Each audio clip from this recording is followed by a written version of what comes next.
Welcome back to Movie Recap. Today I'm gonna show you a Chinese Hong Kong American historical sports drama film called On Wings of Eagles. Spoilers ahead. Watch out and take care.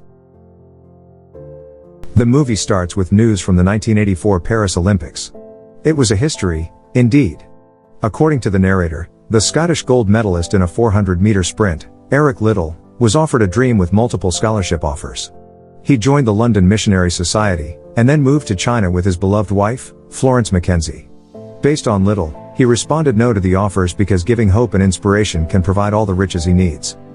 After the Liddell biography, a narrator comes saying there will always be a way to help make you a worthy person and that luck came to him years ago when he met a flying Scotsman, Liddell.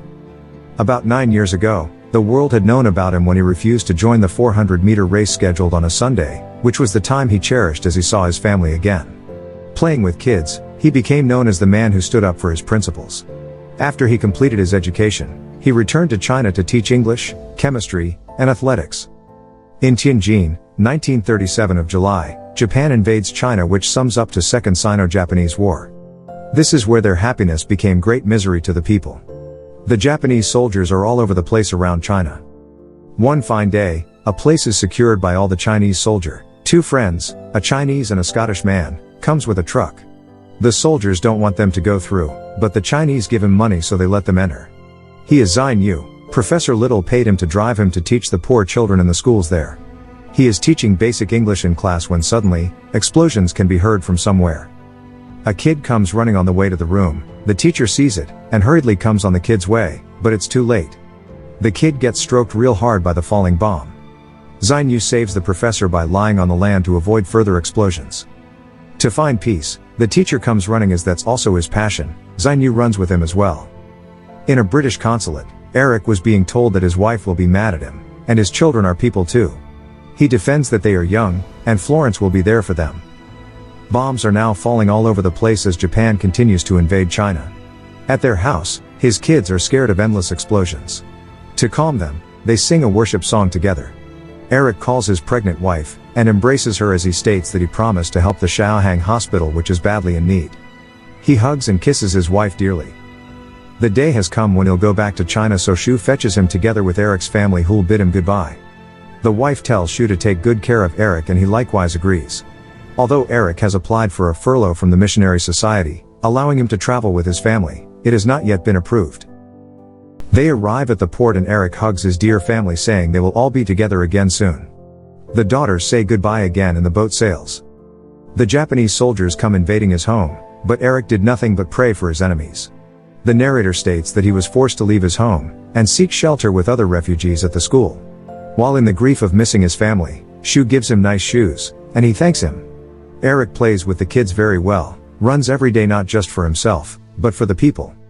He sees a poor child seating on the side street, and he helps him run with them. Eric now teaches chemistry together with him as his assistant. The kid grows very fond of him as he also delivers his family's letters. Their baby has now been born and she is healthy as ever. As Eric was born in China, he raises his glass with his friends. The kid is very lovable to him, so Shu adopted him to have a home. His brother needs medical supplies, so he offers his watch to Shu. However, he cannot accept it as it was given by Eric's father. The medicine is listed very long, so he accepts it in the meantime. They are now smuggling the medicines needed, and then arrive at the checkpoint of the strictest Japanese soldiers. Eric handles the situation very well, and surpasses the secured checkpoint. As months passed, Eric and Shu encountered many close calls with the soldiers. With Eric's faith and Shu's connection in the underground, they passed all of them. They arrive at the Shaohang hospital and deliver the medicine. The kid also helps them along the way, and even plays with them together. Unfortunately, Pearl Harbor is attacked and the war is just getting started. A wedding is happening inside the church where Eric is leading when all of a sudden, the Japanese soldiers crush the church. Eric tells them to respect the house of God, but the captain only replies that they are at war, and then steals the rings. The kid comes running with the news, so Shu hurriedly rides his bike. However, the kid falls, and ended up getting wounds all over his body. In an internment camp in Huaisane, the train full of foreigners gets stopped by the soldiers. They inspect them by getting off their piece of clothing. His brother gets passed while the couple Eric officiated is not able to stay together. The two get separated as the captain doesn't want to believe that they are newlyweds because there were no rings that he stole. Eric interrupts it by stating a Bible verse, and it only infuriates the captain as he shouts that their emperor is the only God. Eric then states that they do not serve false gods, which angers the captain even more. The dormitory full of prison foreigners is separated between men and women. Eric, together with his brother and friends, gets along with other people. Xiao, the kid, is being scolded by Shu for wasting food. He cries, and then gets hugged by his father. One day, soldiers come knocking on their dorm asking who Eric Liddell is. They offer a nice room as their leader wants a race with him. He asks for them to be released, but he gives him no choice. The commander gives him sprinter shoes. The soldiers also offer a nice meal for him to get trained for the upcoming race. On the other hand, Shu and his son find Eric in the prison. There is a big border between them. He leaves a bag in a covered area. That same night, Eric gets it and then goes into the dorm. It's a bag full of food that he shared with his fellow dorm mates. Some of the inmates help the newlyweds to find each other. When they did, they share an intimate moment as they have missed each other. He gives her a ring. The next day, the soldiers find them sleeping and they quickly surrender. Eric happily teaches the children, and when the soldiers aren't watching, he shares his food with them. A kite crosses the border, and a kid comes to get it, but Eric stops them as the borderline has electricity which sooner burns the kite. The race has come to its start, and all the people are shouting Eric's name. He opens the rest with him as the leading winner, but the Japanese cheats, which the people notice as well. Although they won, the people know it was not fair, and one of them shouts and fights. They punish the man as well as Eric by putting them underground for starvation. It rains and the water comes to them as well. They are bathing in their own blood. One night, Shu finds his way to Eric's underground despite the danger. He gives him food and drink as well as David. Shu gives Eric's beloved watch, and says he needs to get out of there because he gives the people hope. He then thanked him. The next day, they are now released and getting bathed with flour and water. They come back to the dorm feeling helpless while the people clap for them as they fight for what they deserve. His brother asks about him, but he just says he's okay. As the foreign prisoners and Chinese have boundaries, they only meet in the laundry area. Shu tells Eric about the Japanese losing the war and he made a deal with them regarding the food. At the borderline, 10 p.m. sharp, the soldiers he made a deal with turn off the voltage of the barrier so the kid can climb there, and give the prisoners the food they deserve. They also give the guards some snacks. Afterward, the captain kind of suspects the guards because they catch their food and liquors. While making a lesson plan, Eric finds himself bleeding through his nose. He is teaching the kids when all of a sudden, his nose bleeds again, and he releases his anger with his student. He goes to his room, crying and feeling helpless. One day, David is found whiffing a cigarette, so the soldiers punish and lock him. Shu is dragged by him while working, and he begs to let him out, covered in blood. Shu thinks deeply together with his fellows. As he is working in feces transport, he helps David by dumping himself, locked in manure. They manage to get him out by having kites in the voltage barricade, so it created a fire that distracts the soldiers and guards. They fight the fuming fire while the father and son help David escape. The next day, the Japanese captain urges a meeting for the people. He is in rage asking everyone who helped David escape.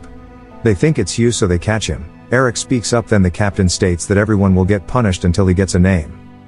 Meanwhile, according to the narrator, David got out of prison and decided to join the underground resistance forces to receive and translate news about Japan's increasing struggles to win the war.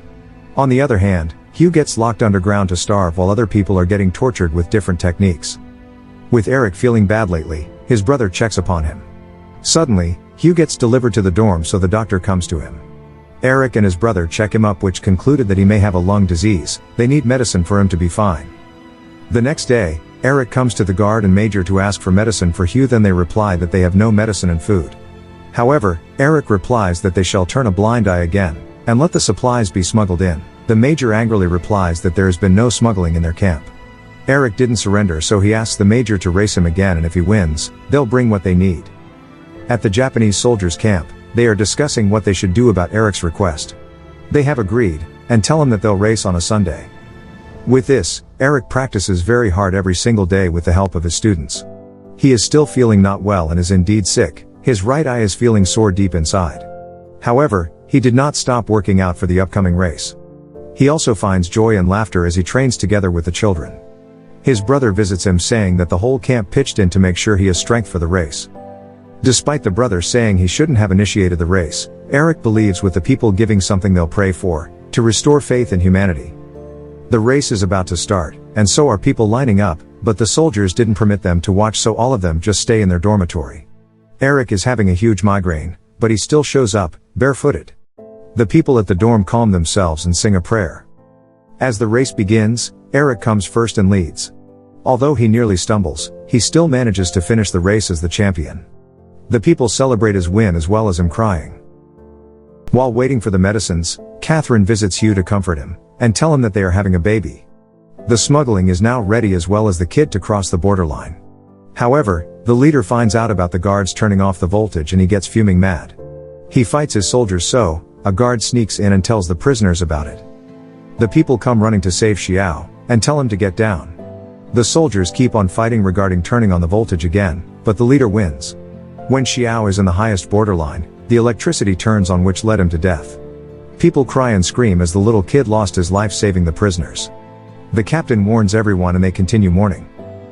Meanwhile, Shu, the narrator, states that he and his wife stayed all night on the fence about their loss of a son. Other prisoners are losing hope from what is happening, such as the Italian father and daughter who comforts each other. That night, the foreigners and prisoners go outside to still mourn, and the guard who warned them was placed in the hole. Everyone was grateful for his kindness and courage. Together, they sing a song for their heroes, especially Xiao the kid. On the other hand, Hai is still sick and stuck in bed. The doctor is also losing hope together with his brother. Eric comes to the female dormitories, feeling helpless. He reveals his bald self to the people and they all pity him. Eric tries to write a letter to his wife and family. His brother helps him because he's getting tired.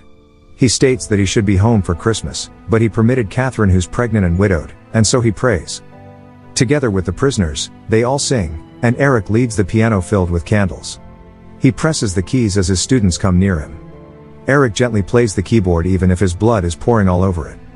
Not long after, the people are singing without him. He is dead. His wife and his children are in tears together with his friends who look up to him. They hold a funeral for Eric while Shu and his wife mourn in the borders. His student gives Eric's watch to him and he cries really hard. Shu, the narrator, states that Eric's unwavering faith had cracked the coldness of his soul. After a few months, Japan unconditionally surrenders, and all the people scream in joy as the war is now over. The wonderful kites with wings fly across the sky with Eric saying, "They break free on their wings like eagles. They will run and not tire." Shu says that his greatest gift from Eric, besides making himself feel worthy, is the gift of hope for everyone. The movie ends with the statement Eric Liddell died of a brain tumor 5 months before the Japanese surrender, and Wysane internment camp was liberated on August 17, 1945. Thank you for watching. Subscribe for more videos like this to help the channel out. Have a nice day.